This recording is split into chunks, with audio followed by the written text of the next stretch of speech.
नमस्कार। आज हम उपासना के पीछे छिपे गहरे विज्ञान को समझने की कोशिश करेंगे, खास तौर पर जप और ध्यान को। और हमारी ये सारी पड़ताल आध्यात्मिक ग्रंथ उपासना के 2 चरण पर आधारित है। तो देखिए, हमारा सफर कुछ इस तरह का होगा। हम पहले उपासना के 2 स्तंभों को जानेंगे, फिर समझेंगे कि आत्मा की पुकार क्या होती है, और फिर ध्वनि के विज्ञान से होते हुए हम अहंकार से एकता तक के आखिरी पड़ाव पर पहुंचेंगे।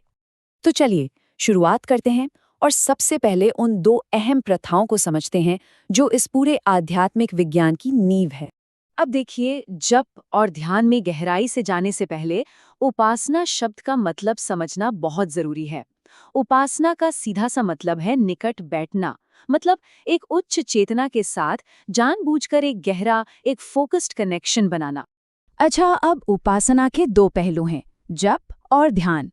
इसे ऐसे समझिए कि जप जो है वो एक क्रिया है, एक एक्शन, मतलब किसी मंत्र को बार बार दोहराना।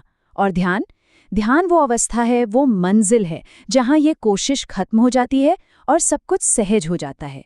तो कह सकते हैं कि जप साधन है और ध्यान साध्य।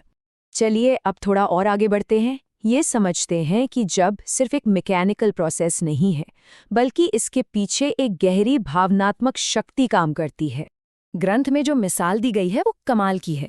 सोचिए, जप उस बच्चे के रोने जैसा है जो अपनी माँ से बिछड़ गया हो। मतलब ये सिर्फ कुछ शब्द बोलना नहीं है, ये तो आत्मा की एक सच्ची, एक गहरी पुकार है।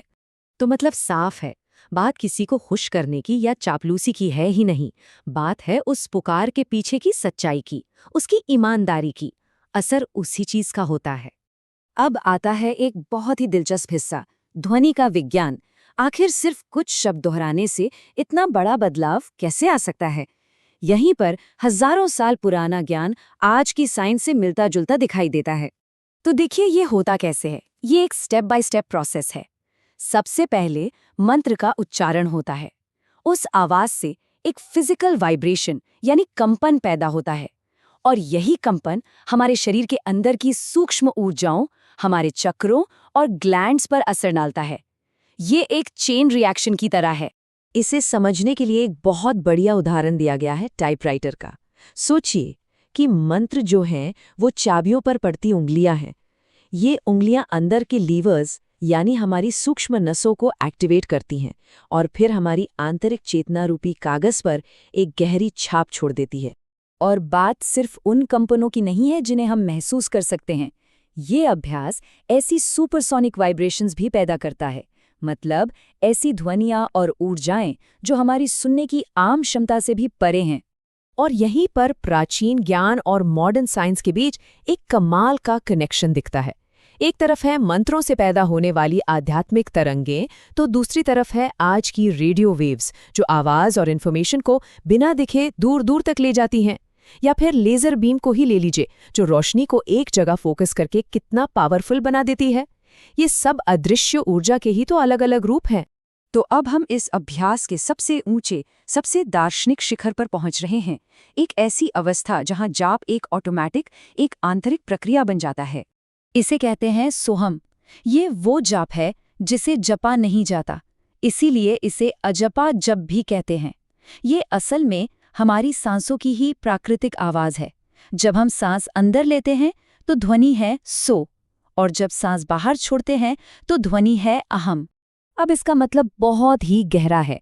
सो का अर्थ है वह, यानी वो यूनिवर्सल चेतना, और अहम का अर्थ है मैं, यानी हमारा अपना वजूद। तो सोअहम का पूरा मतलब हुआ मैं वही हूं। मतलब हर सांस के साथ ये एहसास कि हमारा अस्तित्व उस परम चेतना से अलग नहीं है, हम उसी का हिस्सा हैं। तो सवाल ये उठता है कि इस सब का आखिरी मकसद क्या है, पहुंचना कहाँ है? जवाब है अपनी पहचान में एक बुनियादी बदलाव लाना। सोहम का जो एहसास है उसका एक ही मकसद है, अहंकार को खत्म करना। मतलब उस भावना को मिटाना जो हमें ये महसूस कराती है कि हम सबसे अलग थलग हैं, एक सेपरेट यूनिट हैं। और इस लक्ष्य को कितनी खूबसूरती से समझाया गया है कि हमारा स्व कोई अलग चीज नहीं है, बल्कि वो तो सागर में एक लहर की तरह है, सूरज की एक किरण की तरह है, या आग की एक चिंगारी की तरह है।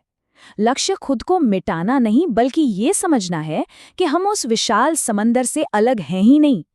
तो उपासना का ये विज्ञान हमें चेतना की गहराइयों में ले जाता है और आखिर में एक बहुत बड़ा सवाल हमारे सामने छोड़ जाता है। अगर ध्वनि में हमारी भीतरी दुनिया को बदलने की इतनी शक्ति है, तो हम अपने रोजमर्रा के शब्दों और विचारों से अपनी दुनिया को कैसा बना रहे हैं?